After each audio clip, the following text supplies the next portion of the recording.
जम्मू कश्मीर में अप्रैल मई में कभी भी चुनाव नहीं होंगे और भारतीय जनता पार्टी 2024 से पहले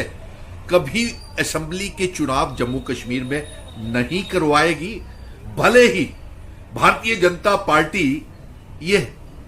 बयानबाजी कर रही हो, खोखले दावे कर रही हो कि अप्रैल मई में असेंबली के चुनाव करवाए जाएंगे, और हकीकत जमीन के ऊपर यह है, सच्चाई यह है कि भारतीय जनता पार्टी कभी जम्मू कश्मीर में चुनाव अभी करवाना ही नहीं चाहती है, चुनावों से भाग रही है और असेंबली के चुनावों से डर रही है। उसके लिए मैं आपको कुछ मिसालें दे सकता हूं। पहली मिसाल तो यह है कि जम्मू कश्मीर में चीफ इलेक्टोरल ऑफिसर पिछले 5 महीनों से है ही नहीं, और अप्रैल मई में कैसे चुनाव होंगे। दूसरी मिसाल, तमाम जिलों के डीसीज को और डिविजनल कमिश्नर को इस काम में लगा दिया गया है कि 31 जनवरी से पहले पहले स्टेट रोशनी और काहचरी को जमीनों को खाली करवाया जाए। तमाम जम्मू कश्मीर से उन जमीनों को खाली करवाया जाए, उन्हें वहां पे लगा दिया। जमीन के ऊपर हर तरफ से भारतीय जनता पार्टी की विरोध हो रहा है, चाहे वो कश्मीरी पंडित रिजर्व कैटेगरी के मुलाजिम हो, चाहे वो रहबरे खेल, जंगलात, सेहत, एसपीओज, विलेज डिफेंस कमेटीज के मेंबर, मनरेगा के बच्चे, रहबरे जंगलात, सेहत, पीएचई, पीडीडी, पीडब्ल्यूडी के डेली वेजर्स हों, और किसी की कोई बात नहीं हो रही,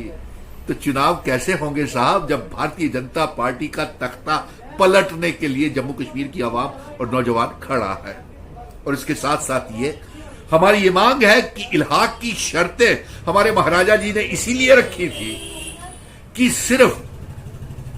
इल्हाक की शर्तें हमारी जमीनों को, हमारी नौकरियों को, हमारे अवाम की, हमारे व्यापारियों की, हमारे लोगों की जमीनों की हिफाजत कर सकती है। तो क्या ये नए साल का तोहफा दिया जा रहा है कि रोशनी के तहत स्टेट लैंड और काहचरी की जमीनें हमारे जम्मू कश्मीर के गरीब लोगों से खाली करवाई जा रही हैं? अरे करवाइए साहब, फिर देखिए असेंबली के चुनावों में आपका क्या हश्र होता है।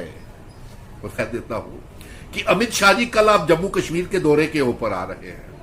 आप जम्मू कश्मीर के दौरे के ऊपर आ रहे हैं, तो आप हमें यह बताएं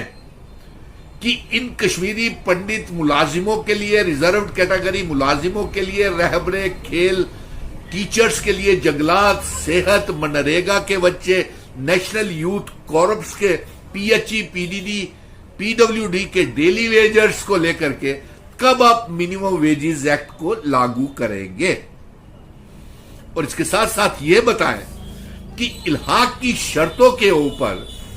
गृह मंत्री अमित शाह जी जिन शर्तों के हमारे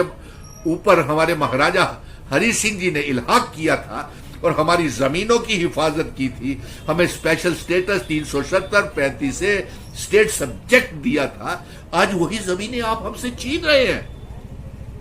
तो हम आपसे कहते हैं कि आप चुनावों से भाग रहे हैं, सिर्फ बयानबाजी से दिल बहला रहे हैं और खोखले दावे कर रहे हैं कि अब की बार 50 पार, जबकि ऐसा होने वाला मुमकिन नहीं है। और हमारी तो ये मांग है, हम जम्मू कश्मीर लद्दाख को पीओके गिलगित बल्टिस्तान को जोड़ना चाहते हैं भारत के साथ और जम्मू कश्मीर का हिस्सा बनाना चाहते हैं। लेकिन आप तो हमें 5 अगस्त 2019 के बाद हमसे हमारा सब कुछ छीन लिया, महाराजा जी की इल्हाक की शर्तों की धज्जियां उड़ाई, आपने हमारी जमीनें जो स्टेट रोशनी काहचराई की जमीनें हैं वो इल्हाक असेशन की शर्तों की खिलाफ वर्जी है। और इसीलिए हम आपसे ये मांग रहे हैं कि आप इल्हाक की शर्तें, जिन शर्तों के ऊपर इल्हाक जम्मू कश्मीर का, लद्दाख का, पीओके गिलगित बल्टिस्तान तक का भारत के साथ हुआ है, वो शर्तों वाली रियासत हमको वापस कीजिए और ये खोखले दावे और बयानबाजी बंद कीजिए। आप 2024 से पहले जम्मू कश्मीर में चुनाव करवाना ही नहीं चाहते हैं, ये हकीकत है।